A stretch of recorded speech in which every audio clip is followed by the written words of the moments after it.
বেশি বাড়াবাড়ি করলে জায়গা মতো কিন্তু হাত দিব, আর জায়গা মতো হাত দিলে এদেশে আপনারা সামান্যতম কোনো স্পেস পাবেন না রাজনীতি করার জন্য। মনে রাখবেন, আপনাদের সময় খুব বেশি নাই। জনগণ রাস্তায় নামলে লেজ গুটিয়ে কোন দিক দিয়ে পালাবেন, কোথায় টানেলে করেছেন আর কোথায় বাঙ্কারে করেছেন আপনারা সেটাও খুঁজে পাবেন না। কাদের সময় সাথে সাবধান হন। সারাদিন যারা গুপ্ত গুপ্ত বলে মুখে ফেনা ওঠেন, গুপ্ত সংখ্যা কি আপনারা জানেন? সংজ্ঞা আমি 3টে আপনাদের সামনে উপস্থাপন করব।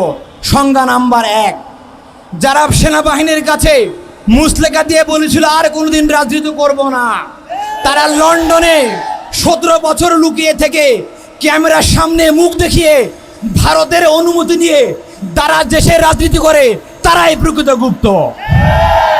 সংজ্ঞা নাম্বার 2, যারা অন্তর্বর্তী সরকারের সময় নিজের গায়ের উপরে নিরপেক্ষতার খোলস লাগিয়ে নির্বাচনে ইঞ্জিনিয়ারিং করে দলীয় সরকারের জনগুরুত্বপূর্ণ মন্ত্রীর মন্ত্রণালয় তারা ভাগিয়ে নিয়ে যারা বলে সবার আগে বিএনপি, তারাই মূলত প্রকৃত গুপ্ত।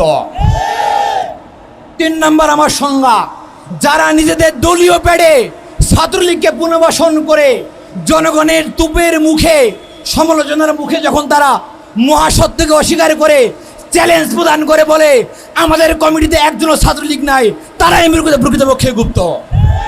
সম্মানিত ভাইরা, এই গুপ্ত সুপ্ত প্রকাশ্য আলটিমেটলি কোনো বিষয় না, এটি একটা টার্ম কার্ড।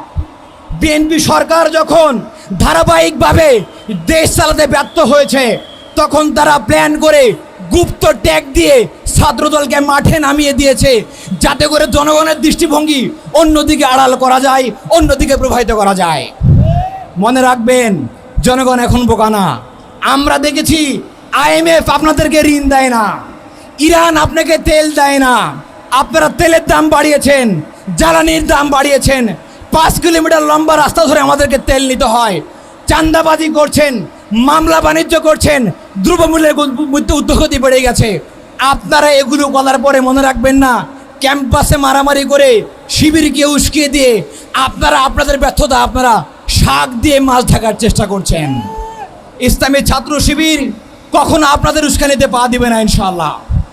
একটা দলের বিরুদ্ধে আমাদেরকে বারবার মাঠে নামতে হয়েছে, কখনো ধর্ষণের বিরুদ্ধে, কখনো চাঁদাবাজির বিরুদ্ধে, কখনো বা ছাত্র সংসদ নির্বাচন বন্ধের প্রতিবাদে, কখনো বা লীগ পুনর্বাসন বন্ধের প্রতিবাদে আমাদেরকে বারবার মাঠে নামতে হয়েছে। আজকে আমরা ঢাকার রাজপথে নেমেছি। যে সমস্ত সন্ত্রাসীরা গতকাল চট্টগ্রাম সিটি কলেজে আমার শিক্ষার্থী বন্ধুদের উপর, আমার শিক্ষকের উপর এবং ছাত্র শিবিরের উপর ন্যাক্কারজনক হামলা চালিয়েছে, তাদের বিচারের দাবিতে আমরা আজকে মাঠে নেমেছি। আশরাফুল ইসলাম ভাইয়ের গোড়ালিতে চাপাতি দিয়ে কিরিচ চালিয়ে যারা গোড়ালি বিচ্ছিন্ন করেছে, সেই সমস্ত ছাত্র দলের সন্ত্রাসীদের বিচারের দাবিতে আমরা আজকে মাঠে নেমেছি। আমরা আজকে মাঠে নেমেছি তেজগাঁও কলেজের মেধাবী শিক্ষার্থী সাকিবুল হাসান রানাকে যারা রুম থেকে ডেকে নিয়ে গিয়ে তার লাশকে আমাদেরকে উপহার দিয়েছিল, সেই সমস্ত ছাত্র দলের পথধারী নেতাদেরকে আমরা বিচারের দাবিতে আজকে আমরা রাজপথে নেমেছে। সংগ্রামী বন্ধুগণ, আপনারা দেখে থাকবেন, ছাত্র দলের এই আচরণ কোনো নতুন আচরণ নয়। 1991 সালে বিএনপি ক্ষমতা আসার পরে দেখবেন প্রত্যেকটি ক্যাম্পাসে তারা গেস্ট রুম, গণরুম, বড় ভাই, অভিভাবক কালচার তারা চালু করেছিল। এরপরে 2001 সালে ক্ষমতায় আসার পরে তারা ছাত্রদেরকে দলদাসে পরিণত করার জন্য এবং তাদের একজন দলীয় কর্মী বানানোর জন্য 2001 সালে তারা 2090 সালের মতো করে পরিকল্পনা গ্রহণ করে। তার ওই ধারাবাহিকতায় 2001 সালে বুয়েটের মতো শিক্ষা প্রতিষ্ঠানে সাবিকুন নাহার সনিকে তারা গুলি করে হত্যা করে ক্যাম্পাসে গোলযোগ সৃষ্টি করে। শুধু তাই নয়, 2002 সালে ঢাকা বিশ্ববিদ্যালয়ের রোকেয়া হলে রাতভর আমাদের বন্ধুদের উপরে তারা জুলুম করেছিল। রাতভর আমাদের বন্ধুদের উপরে অমানসিক জুলুম চাপিয়ে তারা আইনের হাত ব্যবহার করে তারা সেখান থেকে নীরবে পালিয়ে গিয়েছিল। শুধু তাই নয় সংগ্রামী বন্ধুরা, আপনারা দেখে থাকবেন 1993 সালে ইসলামী ছাত্র শিবির আজকের মতো করে রাজপথে নেমেছিল। তৎকালীন কেন্দ্রীয় সভাপতি হামিদ হোসেন আজাদ ভাই বলেছিল, বিএনপি আপনারা যদি ছাত্রদলকে কন্ট্রোল না করেন তাহলে আমরা সরকার পতনের আন্দোলনে যেতে বাধ্য হব। এবং শিবির আন্দোলন করেছিল 1996 সালে বিএনপি ক্ষমতা ত্যাগ করতে বাধ্য হয়েছিল। আমরা আশা করি ইসলামী ছাত্র শিবিরকে আপনারা এমন কোনো কর্মসূচি দিতে বাধ্য করবেন না। আমি বলতে চাই, ছাত্রদল শুধুমাত্র নির্যাতনমূলক কাঠামোর মধ্যে বদ্ধ ছিল না, তারা যুগে যুগে ছাত্রলীগ পুনর্বাসনের কাজটি করে গেছে। আপনারা খেয়াল করে দেখবেন, কয়েকদিন আগে ঢাকা বিশ্ববিদ্যালয়ে একটা কমিটি হয়েছে। সেই কমিটি হওয়ার সঙ্গে সঙ্গে ছাত্রদলের কয়েকজন সঙ্গে সঙ্গে তারা সংবাদ সম্মেলন ডেকে প্রতিবাদ জানিয়েছে। তারা এভাবে বলেছে, ছাত্রদলের প্যাডে ছাত্রলীগের কমিটি প্রদান করা হয়েছে। তারা গুনিয়ে গুনিয়ে দেখিয়েছে বর্তমান ছাত্রদলের ঢাকা বিশ্ববিদ্যালয়ের নাসিরউদ্দিন শাওনকে তারা বলেছে তিনি ছাত্রদলের কর্মী ছিলেন। বর্তমানে ছাত্রদলের কেন্দ্রীয় কমিটির রাজু আহমেদ থেকে শুরু করে তারা 57 জনের তালিকা দিয়ে বলেছিল এই ছাত্রদল মূলত ছাত্রলীগের এক্সটেন্ডেড ভার্সন। শুধু তাই নয়, জাহাঙ্গীর বিশ্ববিদ্যালয়ে তারা কমিটি যখন দিয়েছে তখন আমরা দেখেছি 13 জন ছাত্রলীগকে তারা পুনর্বাসন করেছে। পাবনা মেডিকেল কলেজে যখন তারা কমিটি দেয় 21 জনের, সেই 21 জনের কমিটির মধ্যে আমরা 11 জন ছাত্রলীগকে খুঁজে পাই। শুধু ছাত্রদল নয়, নির্বাচনের পূর্বে বিএনপি একই কায়দায় আওয়ামী লীগকে পুনর্বাসন করেছে।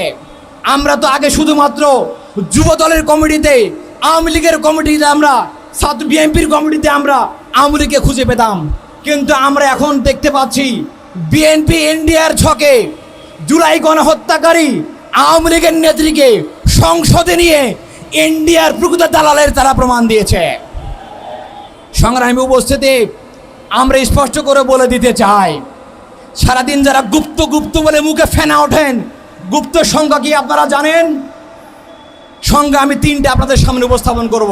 সংখ্যা নাম্বার 1, যারা সেনাবাহিনীর কাছে মুসলেখা দিয়ে বলেছিল আর কোনোদিন রাজনীতি করব না, তারা লন্ডনে 17 বছর লুকিয়ে থেকে ক্যামেরার সামনে মুখ দেখিয়ে ভারতের অনুমতি নিয়ে তারা দেশে রাজনীতি করে, তারাই প্রকৃত গুপ্ত। সংজ্ঞা নাম্বার 2, যারা অন্তর্বর্তী সরকারের সময় নিজের গায়ের উপরে নিরপেক্ষতার খোলস লাগিয়ে নির্বাচনে ইঞ্জিনিয়ারিং করে দলীয় সরকারের জনগুরুত্বপূর্ণ মন্ত্রণালয় তারা ভাগিয়ে নিয়ে যারা বলে সবার আগে বিএনপি, তারাই মূলত প্রকৃত গুপ্ত। 3 নম্বর আমার সংজ্ঞা, যারা নিজেদের দলীয় প্যাডে ছাত্রলীগকে পুনর্বাসন করে জনগণের তুপের মুখে, সমালোচনার মুখে যখন তারা মহাসত্যকে অস্বীকার করে চ্যালেঞ্জ প্রদান করে বলে আমাদের কমিটিতে একজনও ছাত্রলীগ নাই, তারাই প্রকৃতপক্ষে গুপ্ত। সম্মানিত ভাইরা, এই গুপ্ত সুপ্ত প্রকাশ্য আলটিমেটলি কোনো বিষয় না, এটি একটা টার্ম কার্ড।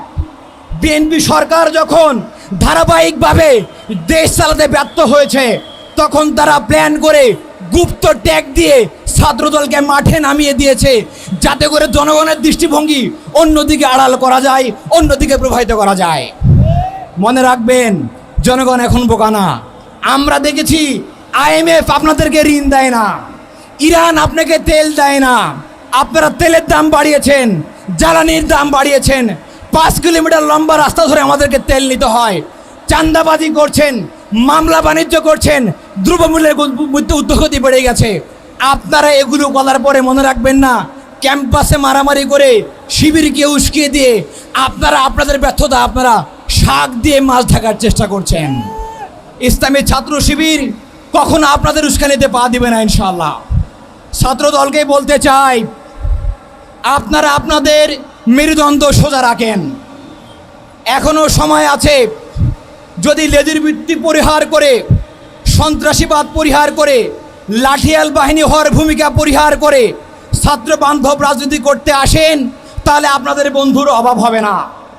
যদি অপরাজনীতি করেন, শিক্ষকদের উপরে হামলা করেন, শিবিরের উপরে হামলা করেন, শিক্ষার্থীদের উপরে হামলা করেন, তাহলে মনে রাখেন, যদি আপনারা না শুধরে যান, তাহলে শুনে রাখেন, আগামী দিনে ছাত্রলীগের মতো করে প্রত্যেকটা ক্যাম্পাসে সাধারণ শিক্ষার্থীরা আপনাদেরকে পিটিয়ে বিদায় করে দেবে।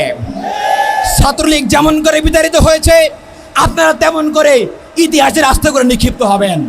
সংগ্রামী উপস্থিতি, সরকারকে আমরা স্পষ্ট করে বলে দিতে চাই, আমরা লন্ডনে পালিয়ে যাই নাই, আমাদের শিলংয়েও থাকতে হয় নাই।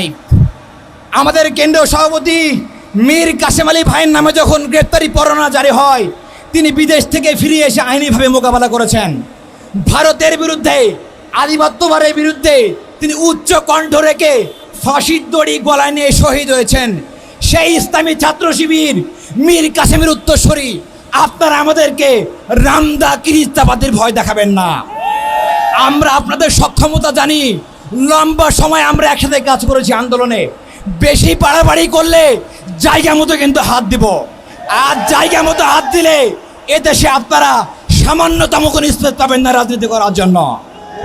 সংগ্রামী উপস্থিতি, সরকারকে বলতে চাই, উদাত্ত আহ্বান জানাতে চাই, যারা ছাত্র সংগঠনের প্লেকার্ড ব্যবহার করে ক্যাম্পাসগুলোতে বিশৃঙ্খলা করছে, শিক্ষার্থীদের উপরে হামলা করছে, ছাত্র শিবিরের উপরে হামলা করছে, অনুরোধ করব এই সমস্ত সন্ত্রাসীকে আপনারা কম সময়ের মধ্যে গ্রেফতার করে আপনারা সরকার হিসেবে যোগ্যতার প্রমাণ দেন। অন্যথায় ইসলামী ছাত্র শিবির রাজপথের সমাধান বের করতে চেষ্টা করবে। এর ফলে যদি কোনো সংকট তৈরি হয়, দেশে কোনো বিশৃঙ্খলা তৈরি হয়, এর দায় রাষ্ট্রপতি জনাব শিলং সালাউদ্দিন সাহেব এবং লন্ডন ফেরত প্রধানমন্ত্রী লুথার কিং তারেক রহমানকে নিতে হবে। সংগ্রামী বন্ধুরা, সর্বশেষ বলতে চাই, চট্টগ্রামের হামলায় যিনি আহত হয়েছেন আমাদের ওয়ার্ড সভাপতি আশরাফুল ইসলাম ভাই, তার চিকিৎসার ব্যয়ভার সরকারকে বহন করতে হবে। কারণ সরকারের পিটুয়া বাহিনী সন্ত্রাসী ছাত্রদল সরাসরি জড়িত ছিল, তার প্রমাণ আমরা ইতিমধ্যে পেয়েছি। পাশাপাশি তেজগাঁও কলেজে যে সাকিবকে হত্যা করেছে ছাত্রদল, তার সুষ্ঠু বিচার করে তাদেরকে কম সময়ের মধ্যে আইনের আওতায় এনে প্রমাণ করতে হবে যে আপনারা দেশ চালানোর যোগ্য। যদি আপনারা ব্যর্থ হন তাহলে মনে রাখবেন আপনাদের সময় খুব বেশি নাই। জনগণ রাস্তায় নামলে লেজ গুটিয়ে কোন দিক দিয়ে পালাবেন, কোথায় টানেলে করেছেন আর কোথায় বাঙ্কারে করেছেন আপনারা সেটাও খুঁজে পাবেন না। কাদের সময় থাকতে সাবধান হন, ভালো রাজনীতি করেন, গঠনমূলক কাজ করেন। ইসলামের ছাত্র শিবির কাউকে শত্রু মনে করে না। আগামী দিনে সুন্দর, সমৃদ্ধ এবং বৈষম্যহীন সমাজ তৈরির আন্দোলনে আমরা আপনাদেরকে সহযোগিতা করতে চাই। যদি আপনারা সহযোগিতা করেন তাহলে আমরা উত্তম দেশ উপহার দেব ইনশাল্লাহ। সংগ্রামী উপস্থিতি, আজকের এই সমাবেশে কষ্ট করে আপনারা সময় দিয়েছেন, সাংবাদিক বন্ধুগণ সময় দিয়েছেন, আপনাদের সবাইকে ধন্যবাদ জানিয়ে আজকের মতো আমার কথা শেষ করছি। আসসালামু আলাইকুম রহমতুল্লাহ।